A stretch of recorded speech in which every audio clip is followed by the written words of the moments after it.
Hello and welcome to what is a landmark moment here at the RG10 Podcast HQ. Because for the first time in over 100 episodes, we welcome to the show a guest who has his own Wikipedia page. He's a trumpet player. He's from Wargrave. Well, kind of from Wargrave. More about that in a minute. And he and his band, the Nick Etwell Quartet, will be appearing at the Village's Woodcliff Hall on the 16th of April. I caught up with Nick a couple of weeks ago, and I started by quizzing him about that Wargrave connection. I was born in Reading, if that helps, but I moved away when I was 3 months old, but then my sister moved into Wargrave. Let's go with the fact that you were born in Reading, you moved away, your sister came to Wargrave, and you've always pined and dreamt about living here. Absolutely, yes. I mean, I spend most Christmases in Wargrave because Mum and Dad moved down, so yeah, there's a lot of family there, so yes. That's good enough for us. Now, I'd like to start by going through the Nick Etwell Wikipedia page, because let's face it, Wikipedia is notoriously reliable. See how accurate it is. Okay, Nick Etwell, this is your life. Born 30th of May, 1974 in Reading. Yep. Okay, the lead member and trumpeter of the Filthy Six, a British soul jazz group. Yep. You were Ben Lovett's music teacher. Ben is one of the founding members of Mumford Sons, correct? Yes, yeah. Okay, and you were part of the touring band for Mumford Sons on their mid-2015, you can tell I'm reading this, 2015 11-date tour of the US. That sounds about right as well. It's so random. I don't know who wrote that. There's not a lot of info in there, and it feels a bit sort of tenuous, but there you go. Well, I've got loads more stuff I'm going to embarrass you with now, because I don't think that remotely does you justice. You've played Royal Albert Hall, Ronnie Scott's, Hollywood Bowl in LA, Madison Square Gardens. You've appeared on TV at Jules Holland, David Letterman, Saturday Night Live, the Grammy Awards.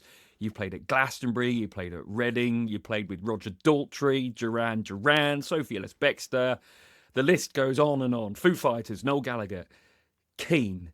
Now, I have focused there on the poppier rock aspects, but is it fair to say you're kind of more inclined towards the jazzier end of the spectrum? Talk me through that. Well, I mean, yes, is the basic answer, but,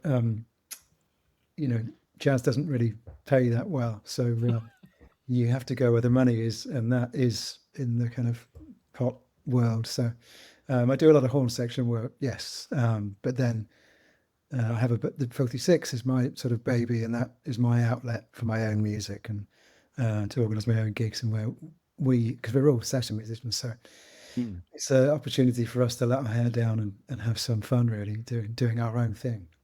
Yeah, I've listened to some of the Filthy Six stuff before I came and did this, and it is right up my street. Trumpet, of course, but also the keyboard stuff, the kind of, It seemed to me like Hammond and Fender Rhodes, that kind of stuff, which just listen to that all day.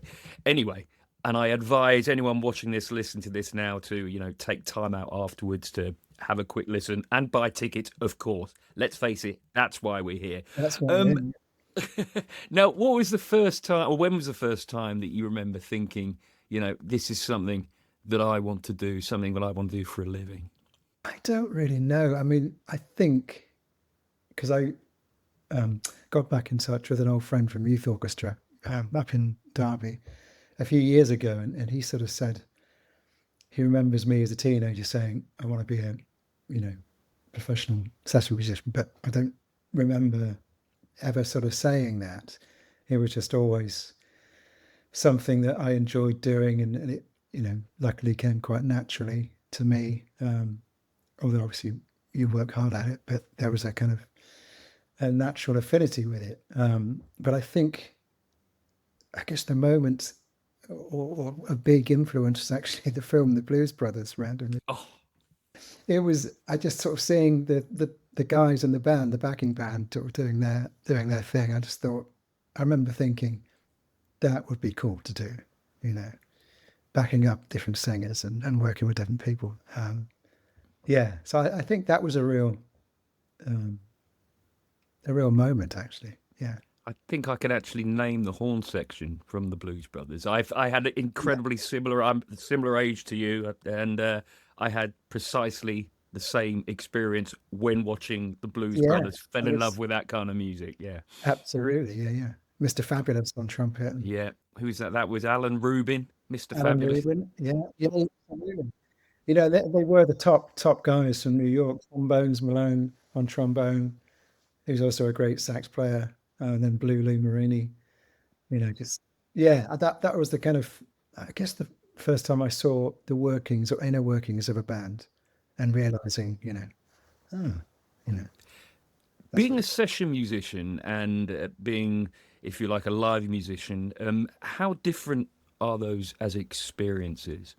Well, there's the obvious that one's alive and one's a session musician, but I presume being a session musician, is it quite a precarious occupation? yes, it is. It's definitely sort of feast or famine. So you've either got bugger all on, or you're rushed off your feet, and it is.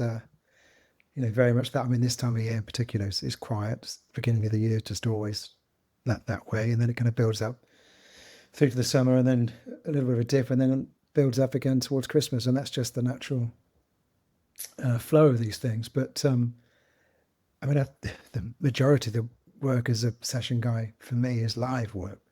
I do studio work, but it's just turning up and being able to play at short notice, sight read, or just pick things up, and just be able to turn up and do it on the spot, really.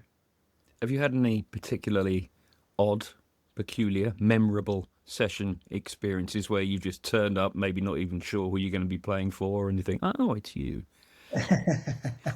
Well, I did do a session for Ian Brown once of the Stone Roses.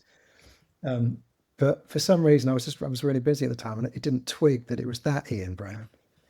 And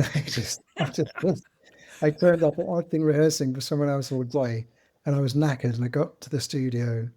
I think I'd been rehearsing in Southeast, like Bermondsey, like an 8-hour rehearsal, and then had to go up to Northwest London to Assault and Battery Studios, I think.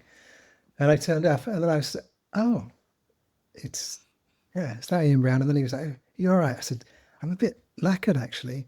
And he said, "Do you want anything?" And I said, "Actually, I'd love a banana." And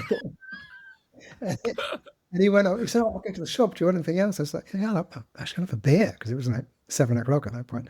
So he went off. Ian Brown went to the shops and got me a banana and a beer. And then while I listened to the track, and then I had the beer, had the banana, and then that was it. Now, when people hear that you're a professional trumpeter, kind of, what do they imagine that your life is like, and what is it like, really, I guess? I think people probably assume it's quite, it's all glamour and everything else, and they don't see the kind of, hours and hours of practice you have to do, and all the learning of the music, and then dusty old rehearsal studios, and all the travel and late nights, and you finish the gig, and you've got sort of 3 hours sleep before you get up, and you have to get back to the airport, and all that. It's not as it's not as glamorous as people think. I mean, obviously there are moments. You say that there are moments. Can you kind of think about any of those particular moments, perhaps when you thought, "I can't believe that I'm here, that I'm doing this," in a live situation? I mean, yeah. There was one time we were playing the Grammys in LA, and actually, I think it was when I was with the Mumford guys, and they had decided, we were in the middle of a tour, I think, anyway, and they decided that they weren't going to need horns on this thing. So we were given a choice to either fly home for a week or stay in New York or whatever. And I actually said, "I'd quite like to go to LA, because either you'll be there hanging out, and I've got friends there." So I actually went to LA, and thankfully I did, because when I got there on the Friday, and the thing is recorded on the Sunday, I went to see them play in some charity event on the Friday, they do it every year, and it had like Elton John and Bruce Springsteen, and I went backstage because I was their guest, and there's Johnny Depp over there, Elton, the boss, and so I'm thinking, this is pretty cool. You know, it doesn't happen very often, but yeah, that was quite fun. Earlier, I ran through kind of all the big names that you've played with. Is there anyone, you know, in those showbiz circles, if you like, that particularly stick on your mind? It could be, you know, for whatever reasons, maybe because it was just amazing to see them at work, or maybe they were, you know, a terrific person who kind of went above and beyond, a bit like Ian Brown did. What Yeah, sticks in your mind? I mean, I was always I still am a massive Tom Jones fan. So, and we left Reading at when I was 3 months old to move to Cardiff. It was Dad's first big job. So we grew up in Penturk, which is a little village outside Cardiff, and Tom Jones's mum and dad lived there. Really? And I got the call. I mean, I always said if I ever got to work with Tom Jones, I'd hang up my trumpet the next day and I'd be saying, oh, that's it, I'm done. And I got a call to go and do this TV show. It was about 18 years ago or something. And that was amazing because, you know, I loved his stuff, especially his 60s stuff. And just being in the rehearsal room and watching him sort of come in the door, and he's got some amazing kind of presence.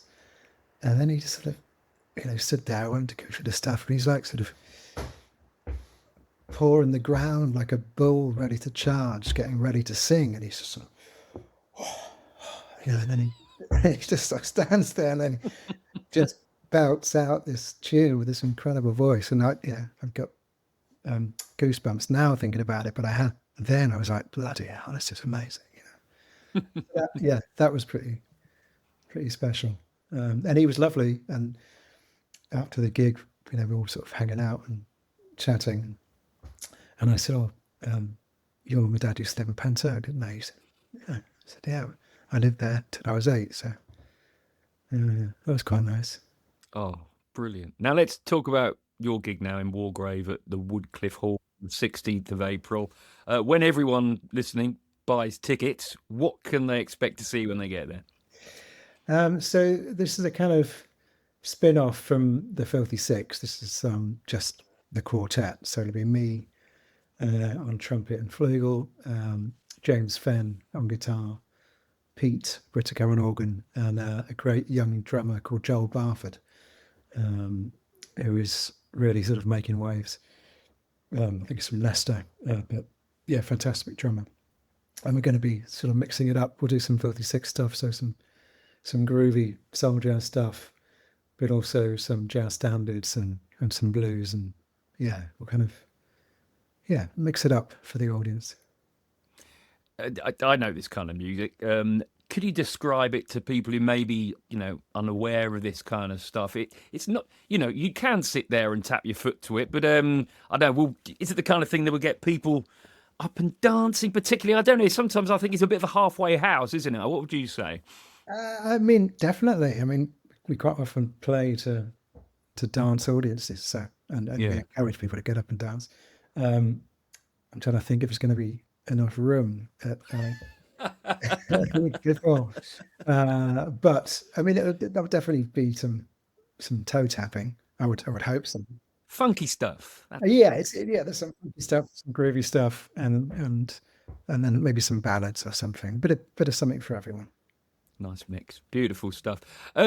Just to bring things to a close, I could speak to you all day, to be honest. I think we've both got to be somewhere. But if someone listening picked up a trumpet tomorrow because of this conversation, what's the first thing you'd want them to know? Not just a trumpet, I guess, any musical instrument. I mean, you've got to want to do it, because you've got to, you know, unfortunately, you can't just sort of pick it up and it works. You know, like, I think piano is good in that way. You can actually see it and you can see the physical thing, and if I press this note and that speaks something else. But you know, trumpet and violin, say, or just a bit harder work. So there's hours to put in before things start to work nicely. So, it's not easy, but if you put the work in, then it's very satisfying, you But yes, be prepared to put some hours in, basically. Nick, fantastic. And look forward to seeing you on the 16th of April at Wargrave Hall. Yes, well, thanks for having me. That was Nick Etwell, who will be performing in Wargrave at the Woodcliff Hall on Thursday, the 16th of April. Bar opens at 7:30. The performance starts at 8 o'clock. Tickets cost £20. If you want to get hold of one, then give Leslie Etwell a call on 01189 404611 or email Leslie at laetwell@aol.com. That's laetwell@aol.com. We'll leave all those details in the show notes. Thanks for listening to the RG10 podcast. We'll be back in a couple of weeks with the final episode of Series 17. Make sure you subscribe so you get it in your podcast feed straight away.